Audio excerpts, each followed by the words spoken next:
Sesuai dengan keputusan KPU nomor 117 tahun 2023 tentang perubahan atas keputusan Komisi Pemilihan Umum nomor 68 tahun 2023 tentang pedoman teknis pelaksanaan seleksi anggota Komisi Pemilihan Umum Provinsi dan Komisi Pemilihan Umum Kabupaten Kota, bahwa seleksi tertulis dilakukan dengan metode tes tertulis dengan soal, pilihan ganda dan soal esai.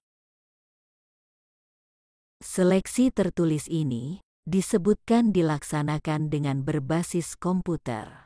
Dengan kata lain, dalam pelaksanaan seleksi tertulis ini, menggunakan alat bantu berupa aplikasi CAT atau Computer Assisted Test.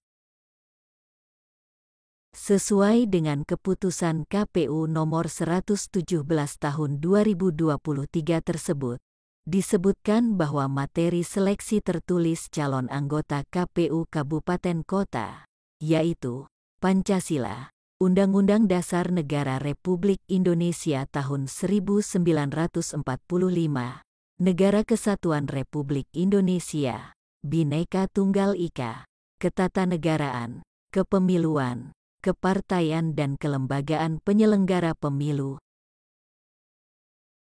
Dalam kesempatan ini, kami sajikan simulasi CAT, seleksi tertulis calon anggota KPU Kabupaten Kota.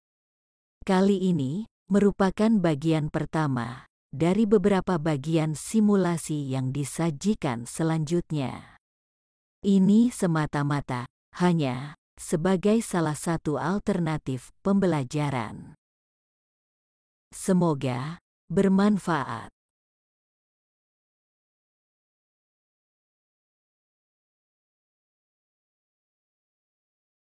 Soal nomor 1. Perumusan Pancasila sebagai dasar negara yang resmi diawali dari usulan-usulan pribadi yang dikemukakan dalam Badan Penyelidik Usaha Persiapan Kemerdekaan Indonesia, antara lain, oleh Muhammad Yamin, dalam pidatonya pada tanggal 29 Mei tahun 1945, dengan 5 dasar, dengan susunan, sebagai berikut: A.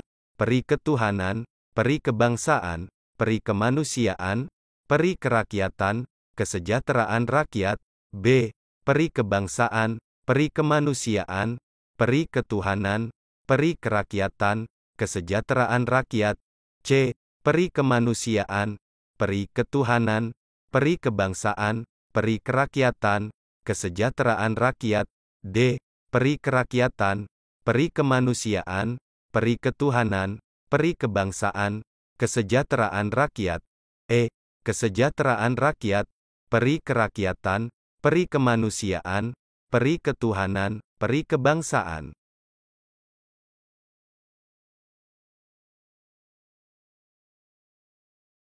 Pembahasan soal nomor 1, Muhammad Yamin, dalam pidatonya pada tanggal 29 Mei tahun 1945, dengan 5 dasar, yaitu peri kebangsaan, peri kemanusiaan, peri ketuhanan, peri kerakyatan dan kesejahteraan rakyat. Kelima sila yang dirumuskan itu berakar pada sejarah, peradaban, agama, dan hidup ketatanegaraan yang telah lama berkembang di Indonesia.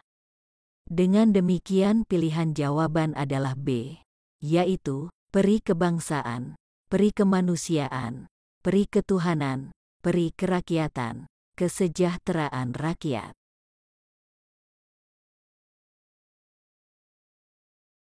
Soal nomor 2. Berdasarkan wujud atau bentuknya, penggolongan tata hukum di Indonesia terdiri atas hukum tertulis dan hukum tidak tertulis. Berikut adalah contoh hukum tertulis yang telah dikodifikasikan, kecuali A. Hukum tata usaha negara, B. Hukum pidana, C. Hukum undang-undang, D. Hukum dagang, E. Hukum perdata.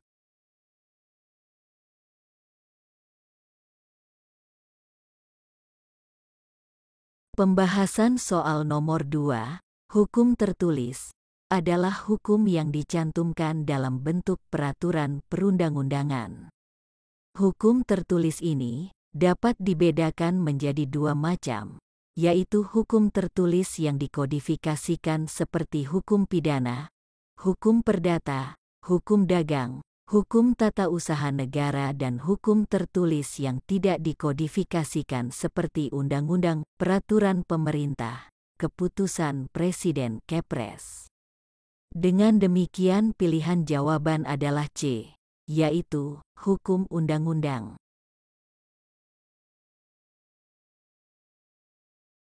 Soal nomor 3. Semboyan Bhinneka Tunggal Ika digunakan untuk menggambarkan persatuan dan kesatuan bangsa dan negara kesatuan Republik Indonesia yang terdiri atas beraneka ragam budaya, bahasa daerah, ras, suku bangsa, agama dan kepercayaan.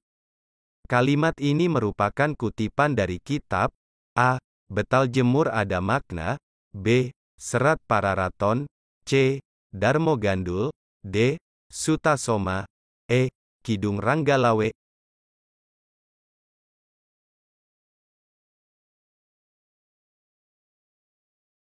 Pembahasan soal nomor 3. Semboyan Bhinneka Tunggal Ika digunakan untuk menggambarkan persatuan dan kesatuan bangsa dan negara kesatuan Republik Indonesia yang terdiri atas beraneka ragam budaya, bahasa daerah, ras, suku bangsa, agama, dan kepercayaan. Kalimat ini merupakan kutipan dari kitab Sutasoma, karangan Empu Tantular semasa Kerajaan Majapahit, sekitar abad ke-14. Dengan demikian pilihan jawaban adalah D, yaitu Sutasoma.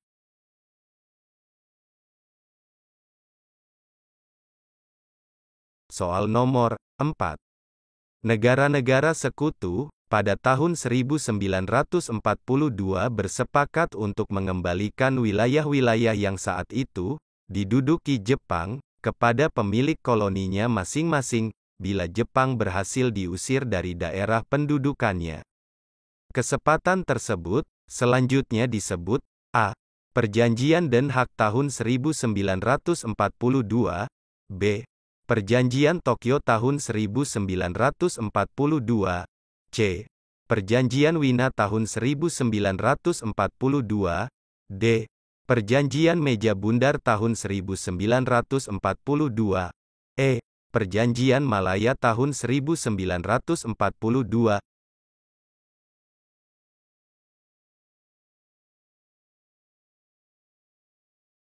Pembahasan soal nomor 4. Sesuai dengan Perjanjian Wina tahun 1942, negara-negara sekutu bersepakat untuk mengembalikan wilayah-wilayah yang saat itu diduduki Jepang pada pemilik koloninya masing-masing bila Jepang berhasil diusir dari daerah pendudukannya. Dengan demikian pilihan jawaban adalah C, yaitu Perjanjian Wina tahun 1942.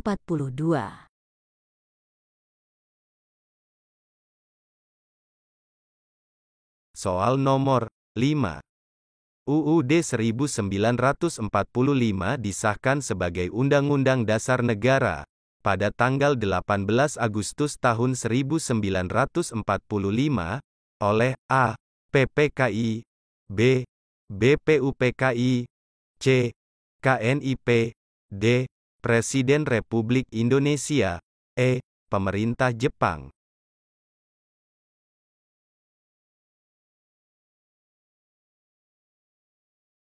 Pembahasan soal nomor 5. Sehari setelah proklamasi, PPKI berhasil mengadakan sidang pertama pada tanggal 18 Agustus tahun 1945 dan mengesahkan beberapa hal. Sidang pertama ini difokuskan untuk membahas pemimpin negara dan dasar negara. Hasil sidang PPKI pertama adalah disahkannya UUD 1945, pengangkatan Insinyur Soekarno dan Dr. Andes Muhatta, dan pembentukan Komite Nasional. Dengan demikian pilihan jawaban adalah A, yaitu PPKI.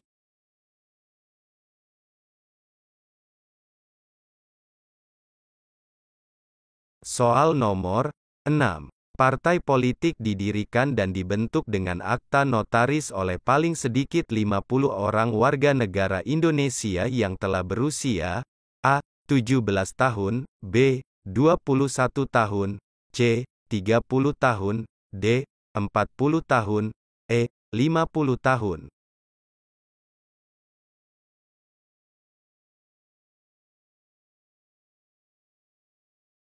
Pembahasan soal nomor 6. Pasal 2 ayat 1. Undang-Undang Nomor 2 Tahun 2008 tentang Partai Politik, sebagaimana telah diubah dengan Undang-Undang Nomor 2 Tahun 2011 tentang perubahan atas Undang-Undang Nomor 2 Tahun 2008 tentang Partai Politik, bahwa partai politik didirikan dan dibentuk oleh paling sedikit 50 orang warga negara Indonesia yang telah berusia 21 tahun, dengan akta notaris. Dengan demikian pilihan jawaban adalah B, yaitu 21 tahun.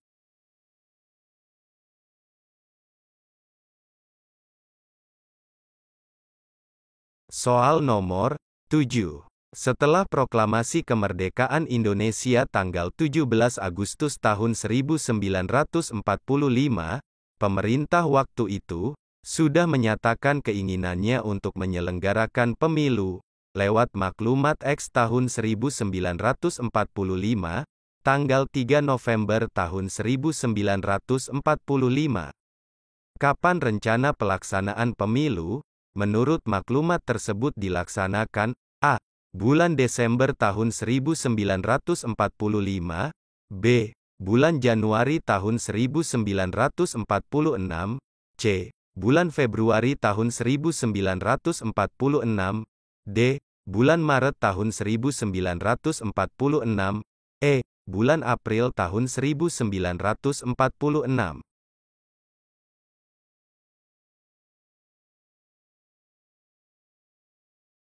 Pembahasan soal nomor 7. Isi Maklumat X tahun 1945 tanggal 3 November tahun 1945 sebagai berikut. Pemerintah menyukai terbentuknya partai-partai politik karena dianggap dapat mengarahkan pemerintahan dan masyarakat ke arah yang lebih baik. Pemerintah berharap agar partai politik sudah tersusun sebelum pemilihan anggota Badan Perwakilan Rakyat, bulan Januari tahun 1946, diselenggarakan. Dengan demikian pilihan jawaban adalah B, yaitu bulan Januari tahun 1946.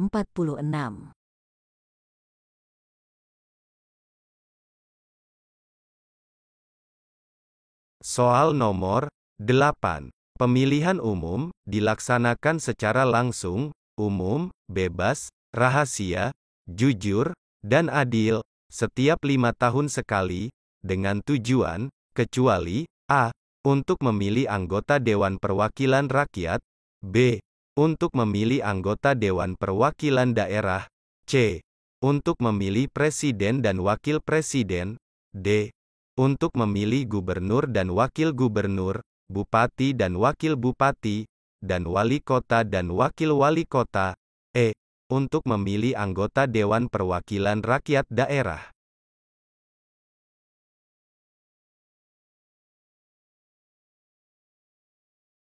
Pembahasan soal nomor 8.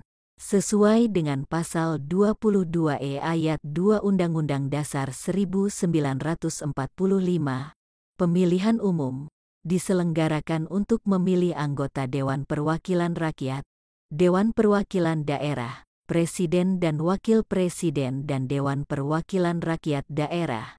Tidak disebutkan memilih Gubernur dan Wakil Gubernur, Bupati dan Wakil Bupati, dan Wali Kota dan Wakil Wali Kota. Dengan demikian pilihan jawaban adalah D, yaitu untuk memilih Gubernur dan Wakil Gubernur, Bupati dan Wakil Bupati, dan wali kota dan wakil wali kota.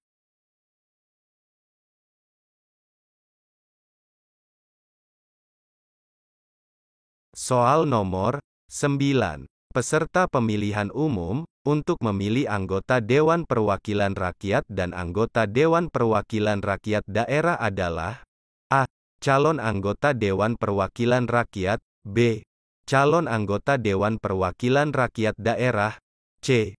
Calon anggota Dewan Perwakilan Rakyat dan anggota Dewan Perwakilan Rakyat Daerah, D. Calon anggota Dewan Perwakilan Rakyat dan anggota Dewan Perwakilan Rakyat Daerah Petahana, E. Partai politik.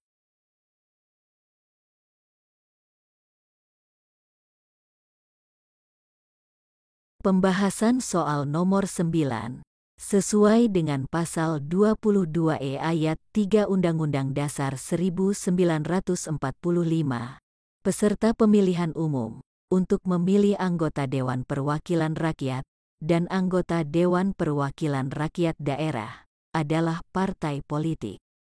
Dengan demikian pilihan jawaban adalah E, yaitu partai politik.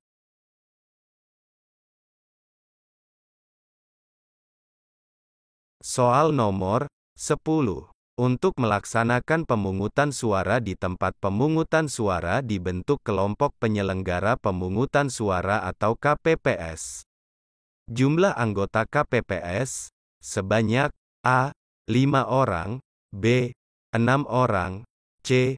7 orang, D. 8 orang, E. 9 orang.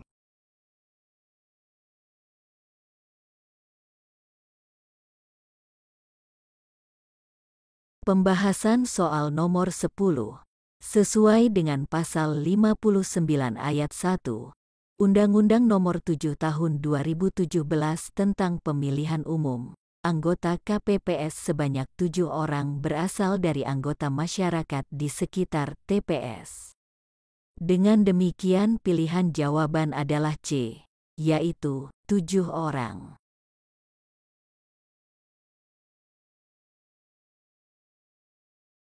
Cukup sekian dulu simulasi CAT bagian ini, dilanjutkan bagian berikutnya pada video selanjutnya. Demikian, sampai jumpa.